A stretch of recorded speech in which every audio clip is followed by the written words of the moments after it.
Benarkah kata antum itu kurang ajar?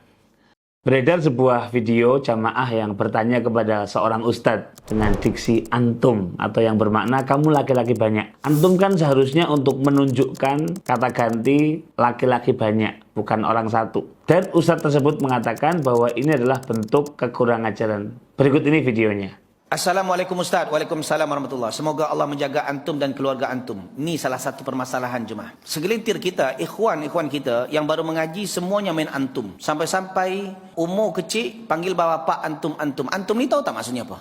Engkau. Sama bapak ayah dia sendiri. Antum macam ni. Sama kita cakap dengan ayah sendiri. Engkau boleh, engkau macam ni. Tak ada. Ini kurang ajar jemaah. Dia tak faham letakkan di mana antum. Contoh, Assalamualaikum Ustaz. Ustaz nak ke mana? Sini jalannya Ustaz. Bukan, Ustaz, antum nak ke mana? Kalau antum nak ke sini, kan kurang ajar nama macam ni. Cuma di Arab kan sama je. Antum dengan engkau tu sama je. Cuma bezanya satu Arab, satu bukan Arab. Tu je. Jadi kena tahu. Jadi hijrah ni, jangan mentang-mentang semuanya main hijrah, lepas tu main antum anti. Jangan. Benarkah memanggil antum itu sebuah kekurang ajaran atau yang merendahkan? Bismillah kita bahas. Seperti biasa, agar tidak menerka-nerka, kita akan kembali kepada literasi para ulama mengenai hal ini. Nanti kita akan mencari apakah benar kata antum dalam bahasa Arab yang diajarkan para guru atau orang tua memanggil gurunya, ustadznya, orang tuanya, itu adalah bentuk kekurang adaban atau kekurang ajaran. Yang pertama, pahami bahasa Arab dengan kaidahnya. Jika kita ingin menilai sebuah bahasa, maka semestinya yang kita gunakan adalah inline dengan kaidah yang digunakan pada bahasa tersebut. Jika kita mau menilai sebuah kata dalam bahasa Indonesia, maka semestinya kaidah yang digunakan ya kaidah yang berlaku dalam bahasa Indonesia. Pun demikian, jika kita menggunakan kata dalam bahasa Arab seperti antum, maka seyogianya kita menggunakan kaidah dalam penggunaan bahasa Arab itu. Bukan menggunakan kaidah bahasa Indonesia atau bahasa Melayu untuk memahami kata dalam bahasa Arab. Mengapa penting kita ungkapkan di awal? Karena kita punya pengalaman panjang bertahun-tahun mengenai hal ini. Soal masalah kullu misalnya, yang bermakna semuanya. Beberapa teman-teman salafi menggunakan kaidah bahasa Indonesia untuk menilai kata kullu ini, yang bermakna semuanya. Sehingga teman-teman salafi memastikan semua bid'ah itu harus sesat tanpa terkecuali. Padahal Rasulullah SAW bersabda menggunakan bahasa Arab.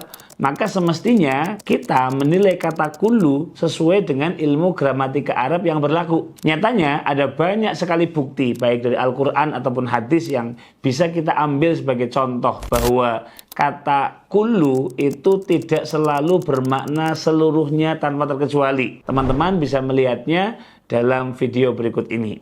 Atau lebih jauh tentang kullu, teman-teman bisa memahami pada kitab yang berjudul Ahkamul Kull wa ma alaihi tadul, atau hukum-hukum mengenai kata kullu dan apa yang ditunjukkan dengannya. Ini adalah kitab karya Al-Imam Syekh Taqiyuddin Abil Hasan Ali bin Abdul Kafi As-Subki, atau yang familiar dengan sebutan Al-Imam Taqiyuddin As-Subki.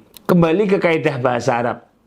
Dalam sebuah karya berjudul Kitabus Sahibi fi Fiqhil Lughatil Arabiyyah, karya Syekh Abil Hasan Muhammad bin Faris atau familiar dengan Al-Imam Ibnul Faris yang wafat pada tahun 395 Hijriah. Beliau mengatakan bab tentang menyapa satu orang dengan lafaz yang digunakan untuk menyapa orang banyak. Termasuk kebiasaan orang Arab adalah menyapa satu orang dengan lafaz jamak. Maka dikatakan untuk satu orang ketika memuliakannya, unzuru, menggunakan wawu jamak, lihatlah. Ini juga diucapkan oleh para ulama kita. Kebiasaan ini dikarenakan ketika seseorang yang luhur, dia berkata, kami melakukan sesuatu, padahal yang berkata satu orang. Maka kebiasaan ini pun dijawab. Sebagaimana yang mengatakan ini menggunakan lafaz jamak, maka dijawab pula dengan lafaz jamak. Padahal baik yang berbicara atau yang menjawabnya sama-sama satu orang. Kembali ke Al-Quran. Apakah benar kata antum ini bentuk kekurang ajaran? Mari kita merujuk kepada kitab suci yang kita hormati bersama yang memang diturunkan dengan bahasa Arab. Sebagaimana ditandaskan dalam Al-Quran. Allah Subhanahu wa Ta'ala berfirman, nazala bihir ruhul amin. Iya, Al-Quran dibawa turun oleh Ruhul Amin, yakni malaikat Jibril, ala qalbika litakuna minal mundhirin. Diturunkan ke dalam hatimu, wahai Nabi Muhammad SAW, agar engkau menjadi orang yang memberi peringatan. Bilisanin arabiyyim mubin, dengan menggunakan lesan atau bahasa Arab yang teramat jelas. Lalu bagaimana Al-Quran menggunakan kata antum ini? Allah berfirman menceritakan rintian orang yang telah mati tapi belum sempat berbuat baik di dalam kehidupannya. Di dalam Al-Quran surat Al-Mu'minun ayat 99.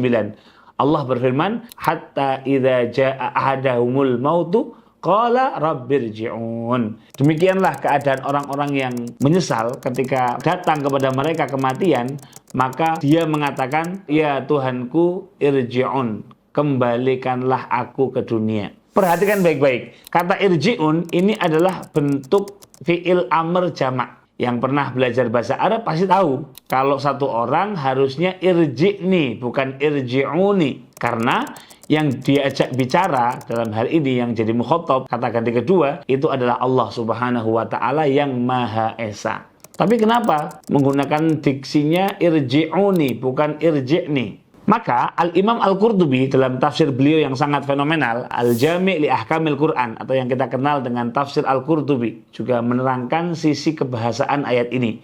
Beliau mengatakan firman Allah irji'un, kalau dilanjutkan irji'uni, adalah omongan dari orang yang sudah meninggal kepada Rabbnya, yaitu Allah Subhanahu wa Ta'ala. Dan orang itu tidak mengatakan Rabbirji'ni. Ini adalah bentuk pengagungan atau pemuliaan untuk penyebutan kata ganti orang kedua atau mukhatab. Teman-teman bisa melihatnya dalam tafsir Al-Qurtubi juz 12 halaman 149. Penjelasan senada juga bisa kita temukan dengan mudah dalam kitab-kitab tafsir lain, seperti dalam kitab tafsir Al-Jalalain karya Al-Imam Jalaluddin As-Suyuti dan Al-Imam Jalaluddin Al-Mahalli di halaman 545. Juga yang kedua dalam kitab tafsir Ibnu Asyur yang berjudul At-Tahrir wa Tanwir di juz 18 halaman 123. Bahkan di sana beliau mengatakan kebiasaan menyapa satu orang dengan lafadz jamak untuk bentuk pemuliaan atau pengagungan adalah penggunaan yang lazim digunakan dalam bahasa Arab. Yang ketiga, juga ada dalam kitab Adwaul Bayan fi Idhahil Quran bil Quran karya Syekh Muhammad Amin As-Singkiti. Dari semua data dan referensi di atas, sekiranya cukup untuk menjadi dasar kebiasaan kita atau guru-guru kita ketika memanggil satu orang, gurunya, orang tuanya dengan kata antum sebagai bentuk pemuliaan kepada syekh atau orang-orang yang kita hormati. Mari edukasi bukan berasumsi. Yang terhormat Al-Ustadz Dr. Muammar Ma'ruf LCMA. Semoga Allah menjaga dan memberkati Anda. Kami berterima kasih dengan juhud antum dalam berdakwah di media sosial. Insya Allah masyarakat mengambil manfaat dari postingan-postingan dakwah di media sosial antum. Dengan berjejer gelar yang Anda miliki, alangkah baiknya Anda bertawakuf atau merenung sejenak ketika ada hal-hal yang masih mengandung keraguan.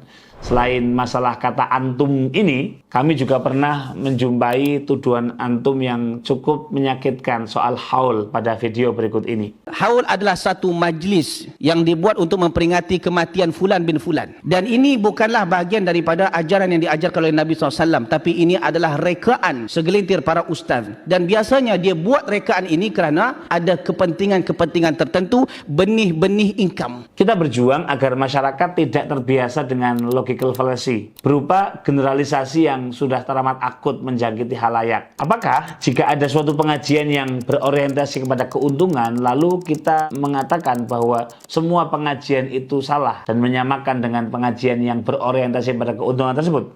Apakah jika ada pembangunan masjid yang niatnya keliru atau tata caranya keliru, apakah kemudian semua pembangunan masjid menjadi keliru? Termasuk jika mungkin Anda menemukan sampel acara haul yang terindikasi berorientasi pada profit, apakah Anda menafikan mayoritas acara haul yang justru dibiayai secara mandiri oleh keluarga, murid, pecinta dari ulama yang dihauli itu sendiri? Semua kegiatan yang baik berpotensi dituduh sebagai benih-benih income. Yang kami sayangkan adalah narasi generalisasi ini dibudayakan dan disosialisasikan oleh kalangan terdidik dan pendidik seperti antum ini. Sehingga masyarakat terbiasa dengan subjektivitas dan fanatisme pendapat. Ada baiknya sebelum antum berstatement, dahului dengan riset yang cukup dan kemudian membuka literasi, juga fakta-fakta yang terjadi di masyarakat. Sehingga statement yang Anda berikan bisa sesuai dengan apa yang terjadi di kenyataan. Semoga menjadi ilmu yang bermanfaat dan yang paling penting semoga Allah Subhanahu wa taala menyatukan kita semua dalam kebaikan. Amin ya rabbal alamin.